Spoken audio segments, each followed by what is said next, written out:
Hello students, welcome to famous notes. हमारी lecture series चल रही है ग्रेविटेशन पे।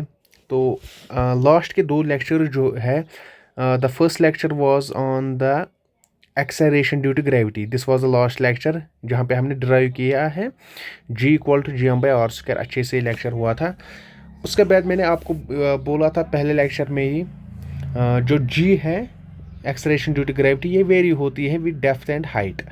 तो उसके बाद जो कल का लेक्चर था, it was on the variation of G with height. तो इसकी भी डेरिवेशन की थी। The final equation we get is this one, G of one plus H over R whole की पावर ऑफ -2। तो हमने ये किया था। आज का जो है the variation of acceleration due to gravity, that is G with depth. तो हो दिस इज सपोज अर्थ, ठीक है ना। अर्थ का मास जो है इट इज़ योर एम और रेडियस इसका आर है। That means this is the R is the radius of earth. अब मैं डेप्थ पे जा रहा हूँ, ठीक है ना। Suppose this is the surface, मगर मैं क्या कर रहा हूँ, मैं इस डेप्थ तक गया जिसकी हाइट है एच। इस डेप्थ की हाइट है H from the surface of अर्थ। चलिए, बहुत बढ़िया। तो एनसर्कल करते हैं ये वाला पोर्शन, ठीक है ना। आपकी बॉडी इस टाइम कहाँ पे है? यहाँ पे है। अगर ये एच नीचे चला गया, then how much is this? This is your R minus H. Are you getting me or not? This is R minus H, यहाँ से लेके यहाँ तक। बहुत ही बढ़िया। And I am supposing that जो इसका मास है it is your M dash, और वॉल्यूम कितना है? V dash. सिमिलरली जो फुल अर्थ का वॉल्यूम है इट इज़ वी, मतलब V M dash V dash. ये तो ईजी है, आपको समझ आया होगा ये क्या है। We know that acceleration due to gravity कितनी होती है? It is over G M divided by R square. और क्या होता? दिस इक्वेशन इज वैलिड जब आप सरफेस पे होते हो। कहाँ पे होते हो आप? सरफेस पे। इफ दिस इज अर्थ, आप हो यहाँ पे बिल्कुल सरफेस पे, रेडियस आर है, then this equation is valid. मगर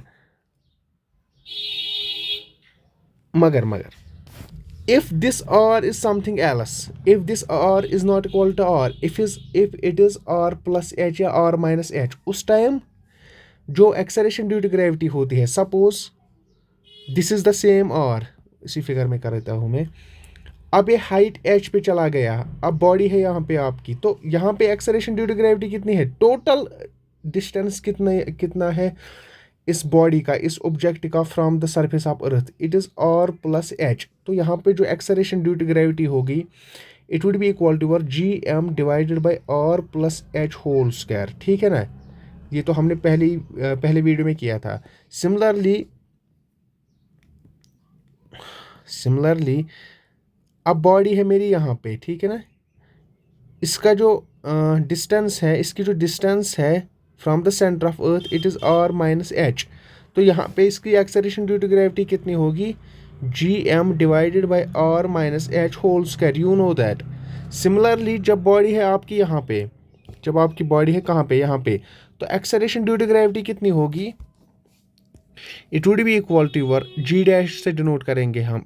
it is your G M divided by R minus H whole square. Is that okay to you or not? Suppose this is my equation number first. Okay, now we know that I'm assuming that let's assume density जो है अर्थ की, density of earth is constant. That means आप अर्थ के बाहर जा रहे हो कहीं पे भी, आपको डेंसिटी ऑफ अर्थ सेम मिलेगी। अब दो कंडीशन है। पहले मैं डेंसिटी निकालूंगा ओरिजिनल अर्थ की, जब मेरी बॉडी ऊपर ही थी। तो फुल बॉडी की डेंसिटी क्या होगी?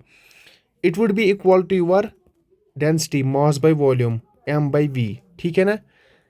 एंड जब मेरी बॉडी यहाँ पे है तो डेंसिटी मुझे फाइंड आउट करनी है सिर्फ जो आपके पिंक के अंदर है। ये उस टाइम, ये पोर्शन जो है ये उस टाइम एक्सक्लूड हो जाएगा। क्या हो जाएगा? ये एक्सक्लूड हो जाएगा। तो यहाँ पे डेंसिटी रो डैश किसके बराबर है? m dash divided by v dash, but I am assuming that density is constant, thus your rho dash is equal to your rho. ठीक है ना? तो यहाँ पे हम लिख सकते हैं,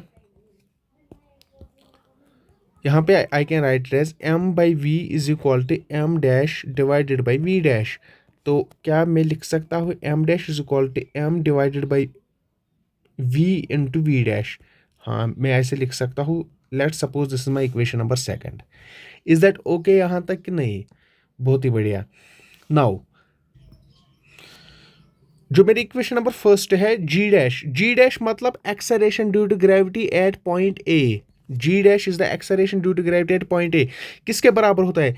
मास जो होगा ना, यहाँ पे लेना है ये वाला mass. Only I have to take this much of mass. Again ये मास जो है ये एक्सक्लूड हो जाएगा. Are you getting me or not? Are you following this?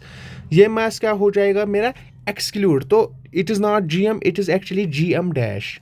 तो मैं एम डैश इक्वेशन सेकंड से सब्स्टिट्यूट करूंगा मेरे इक्वेशन फर्स्ट में. So I am having G dash is equal to G as it is. M dash किसके बराबर है? M divided by V into V dash whole divided by what is your R minus H whole square. R minus H whole square. You know that earth जो है मेरी, it is sphere. Are you getting me or not? Earth है मेरी sphere. Sphere का volume किसके बराबर होता है? 4/3 पाई आर क्यूब.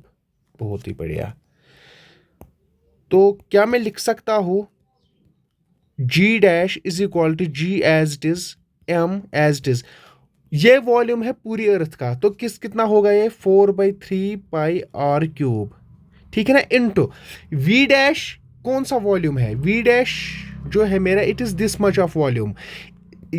यहाँ पे रेडियस कितना है? इसका रेडियस कितना है? It is your R minus H. R minus H. So I can write it as 4 divided by 3 into pi R minus H whole cube whole divided by R minus H whole square. कितना easy है. Are you getting me or not? तो कुछ cancellation हो जाएगी, यहाँ पे cancellation हो जाएगी. So I am having G dash is equal to G M. ठीक है ना? R minus H whole cube divided by R minus H whole square. Again यहाँ पे कैंसलेशन हो जाएगी. तो इसको मैं लिख सकता हूँ G dash is equal to G M into R minus H. I think I forgot something यहाँ पे. 1 सेकेंड. हाँ, ये जो आर क्यूब है ना यहाँ पे, ये तो मैं लिखना भूल गया और ये कैंसिल भी नहीं होगा. सो यहाँ पे इंटू आर क्यूब है ये. ठीक है ना? तो नीचे में लिखूंगा, क्या लिखूंगा मैं? R cube. Is that okay यहाँ तक कि नहीं? तो again G dash is equal to G M. R मैं कॉमन निकालूंगा. So I am having 1 minus H divided by R. It is simple mathematics यहाँ पे. Into R cube. आर ने आर को मारा. So G dash is equal to your G M by R square into 1 minus H divided by R. This is the final equation for acceleration due to gravity at some depth h. ठीक है ना? सो जितना आपका h increase हो जाएगा उतनी आपकी acceleration due to gravity भी इंक्रीज हो जाएगी. बट जितना आप h बढ़ाओगे उतनी एक्सेलरेशन ड्यू टू ग्रेविटी कम हो जाएगी. ठीक है ना? आई एम सॉरी कि मैंने अभी कुछ गलत बोला था यहाँ पे. ठीक है ना?